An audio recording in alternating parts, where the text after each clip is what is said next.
Hello guys, आप सभी का स्वागत है शायद दुर्गेश नंदिनी चैनल पर। मेरा नाम विशाल निषाद है और जैसे कि हमारी हिंदी की सीरीज़ चल रही थी, आने वाले दिनों में मैं जीके और बाकी सेक्शंस पर भी ध्यान देने वाला हूँ। मतलब बायोलॉजी, साइंस हो गया, फिजिक्स, केमिस्ट्री और करंट अफेयर्स, मैथ्स, रीजनिंग, सबके वीडियोज़ आते रहेंगे। इंग्लिश पे भी आएंगे और हम हिंदी के टॉपिक को जल्द से जल्द ख़त्म करते हैं। तो आज हम लेके आए हैं वाक्यांश के लिए एक शब्द, काफ़ी इंपॉर्टेंट है।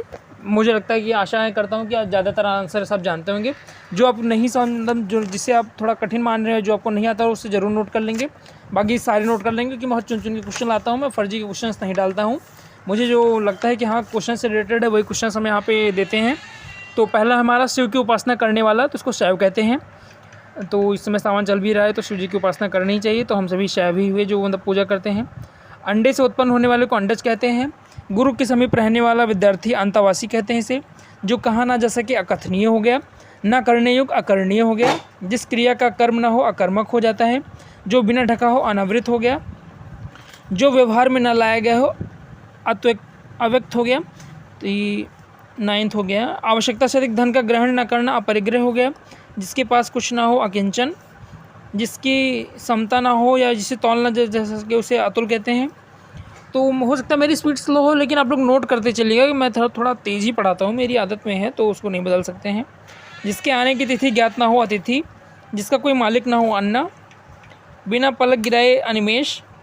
जो किसी वस्तु या व्यक्ति के प्रति आसक्त हो अनुरक्त। बिगड़ा हुआ शब्द अभ्रंश हो जाएगा।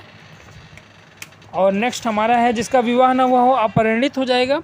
जिसके बिना काम न चल सके अपरिहार्य। जो हर समय दूसरों की बुराइयां खोजते हैं उन्हें छिद्रान्वेषी कहते हैं। तो आजकल छिद्रान्वेषी लोगों की संख्या बढ़ती जा रही है, हमारे आपके अगल बगल ज़रूर रहते हैं। उनका काम ही है दूसरों की बुराइयां देखना। तो ऐसे लोगों का हमें वाक्यांश के लेक्चर जरूरी जानना। सूरज से निकलने के पूर्व का काल उषा काल कहते हैं इसे। वह कथा जो जनसाधारण में प्रचलित हो किंवदंती। जैसे किंवदंतियाँ सुनते होंगे, जैसे हम लोग तो अलाउदल के बचपन में सुना करते थे, वो किंवदंतियाँ हो जाएंगी जो हमें मतलब जनसाधारण में प्रचलित होती हैं। वह सामग्री जो हवन के लिए उसे हवि कहते हैं। ये काफ़ी इंपॉर्टेंट है क्योंकि बहुत कम सुना जाता है। जो प्रमाण से सिद्ध ना हो सके अपरमेय हो जाएगा। जो समझाया जा सके अवोध हो जाएगा। जो इस लोक का ना हो अलौकिक। जो बराबर ना हो असम। तो जैसे असम हमारा राज्य भी है तो उसे रेट कर सकते हैं कि वो एक ट्रिक बताते हैं कि जैसे असम की इमेजिन कर लीजिए कि असम की जो धरती है वो सम नहीं है, मतलब ऊपर खाबड़ है, कहीं पहाड़ है, कहीं नीचे है। तो इस सबसे याद कर लीजिए इसे। जो कुछ न जानता उसे आगे कहेंगे।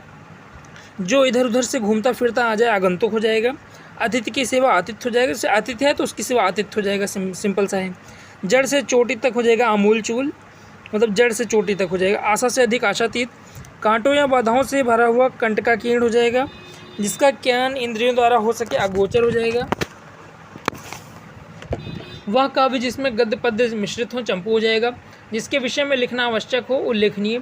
जिस भूमि में कुछ ना पैदा हो उसे ऊसर भूमि कहते हैं। जैसे गांव में कुछ रहती हैं ज़मीनें, उनमें कुछ नहीं होता तो उसे ऊसर कह सकते हैं।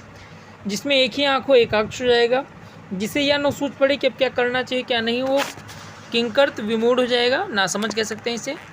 नेक्स्ट है 39। एहसान मानने वाला कृतज्ञ हो जाएगा। एहसान न मानने वाला कृतज्ञ हो जाएगा। ऐसे बच्चे बहुत कन्फ्यूज होते हैं, तो आज एक डाउट अपना क्लियर कर लीजिए। एहसान मानने वाला कृतज्ञ हो गया और जो ना माने वो कृतज्ञ हो गया। जैसे ना मान, देखिए यहाँ पे है एहसान ना मानने वाला, ना है ना, और कृतज्ञ में ना भी ना आता है, तो इससे रिलेट कर लेंगे, याद हो जाए।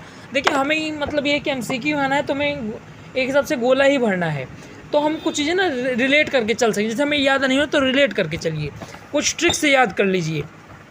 देखिए सबका पढ़ने का तरीका अलग होता है। कोई एग्जैक्ट याद कर लेता है, कोई बाय ट्रिक याद करता है, सबका अलग अलग तरीका, तो सब पे सिमिलरिटी लागू नहीं हो सकती। जिससे कोई याद कर लेगा कि एहसान न मानने वाले को कृतज्ञ कहते हैं।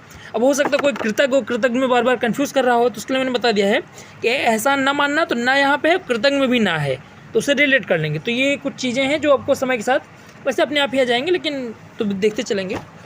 जल में पैदा होने वाले को जलज कहते हैं। जीतने की इच्छा जिगीशु हो जाएगा। जिससे बुलाया ना गया हो अनाहूत। किसी की कृपा से पूरी तरह संतुष्ट होना कृतार्थ। जिसका जन्म कन्या के गर्भ से हुआ हो कानीन। जिसका हाथ बहुत तेज चलता हो क्षिप्रहस्त। जिसने निद्रा को जीत लिया हो गुड़ाकेश। सत रज तम से परे गुणातीत। जीतने की इच्छा जिगीषा। त्याग करने की इच्छा जिहासु। नेक्स्ट पेज पे आ जाएंगे 448। सर्दी गर्मी दुख आदि सहन करने की शक्ति तितिक्षा हो जाएगा। पति पत्नी का जो जोड़ा, ये मैंने जाड़ा लिख दिया है तो इसे थोड़ा सही कर लीजिएगा। इसे दंपति कहते हैं। दिशाएं हैं जिनका वस्त्र है दिगंबर, जिसका उल्लंघन कठिन हो दुरत्य। आधी रात का समय निश्चित हो जाएगा। रंगमंच के पर्दे के पीछे का समय निपत्त हो जाएगा। जैसे कहीं नाटक हो रहा है तो उसके पर्दे के पीछे जो सब चले जाते हैं, एक्टिंग आप लोगों ने कहीं देखा होगा रामलीला वगैरह में, तो उसे निपत्त कहते हैं उस प्लेस को, इंपॉर्टेंट है। कमल से युक्त जलाशय पद्माकर हो जाएगा। खाद्य सामग्री जो यात्रा के समय रास्ते में उपभोग के लिए दी जाए, पाथेय कहते हैं उसे। तो ये 58 मुझे लगता है, हाँ 58 ये हुए हैं, काफ़ी इंपॉर्टेंट है। इसमें से 1 या 2 आएंगे तो देख लेंगे, सारे इंपॉर्टेंट हैं।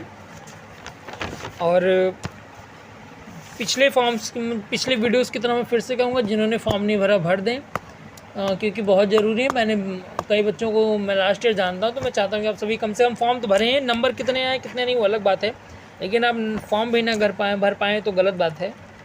तो ये एक हिसाब से राइमिंग बैठ गई है। तो बाकी ठीक है, रिवीजन करते रहिएगा। बाकी सब्जेक्ट्स की वीडियोस आएंगे, क्योंकि मुझे लग रहा है कि केवल जनरल अवेयरनेस पे 1 ही 2 वीडियो आई हैं, बाकी सब हिंदी हो जा रहा है। तो हिंदी को हम थोड़ा जल्दी ख़त्म करके बाकी चीज़ें भी शुरू करेंगे, क्योंकि केवल हिंदी से काम नहीं चलेगा। और बाकी जैसे उसमें रहता ना पैराग्राफ, हिंदी का भी पूछा जाएगा, उससे 2-4 क्वेश्चन रहेंगे। तो ये पेपर वगैरह पढ़ के थोड़ा सा देख लीजिए। थोड़ा पैराग्राफ पढ़ने की आदत डली, मतलब कहने का अर्थ ये है, थोड़ा सा इंग्लिश का कोई बुक रीडिंग मार लीजिए, क्योंकि 4-5 क्वेश्चन इंग्लिश से पैराग्राफ से पूछा जाएगा। तो पैराग्राफ रीडिंग तो मैं क्या ही बताऊँ उसमें, वो तो अपने आप के ऊपर डिपेंड करेगा कि कैसे आप उसको समझ पाते हैं। तो उसके लिए ही होगा, जैसे जो आर्टिकल्स वगैरह निकलते हैं हिंदी न्यूज़पेपर में या इंग्लिश न्यूज़पेपर में, तो उस बार पढ़ लेंगे और समझने का प्रयास करेंगे कि कहना क्या चाहता है लेखक, कहना क्या चाहता है। तो लेखक जो कहना चाहता है वही हमें एग्ज़ाम में भी समझना होगा। चलिए ठीक है, अगर कुछ समझने वाला होगा तो मैं उसमें भी वीडियो बना दूंगा। बाकी कुछ चीज़ें आप लोग स्वयं भी करें, हर चीज़ किसी के बताने से ही नहीं करनी चाहिए, क्योंकि मान के चलते हैं कि पेट का फॉर्म वही भरा जो 12th पास कर लिया है, फिर ग्रेजुएट होंगे आप सभी। तो अब कंपटीशन में अगर आप उतर चुके हैं तो ये समझ जाइए कि अब यहाँ पे कोई किसी के लिए रुकता नहीं है। जो सफल होगा उसी की बात की जाती है, असफल लोगों की कोई बात भी नहीं करता है। तो सफलता पाने का पूरा प्रयास करें, बिल्कुल मोटिवेट रहें, और बाकी सब चीज़ें ठीक हैं। तो वीडियो बहुत लंबा ना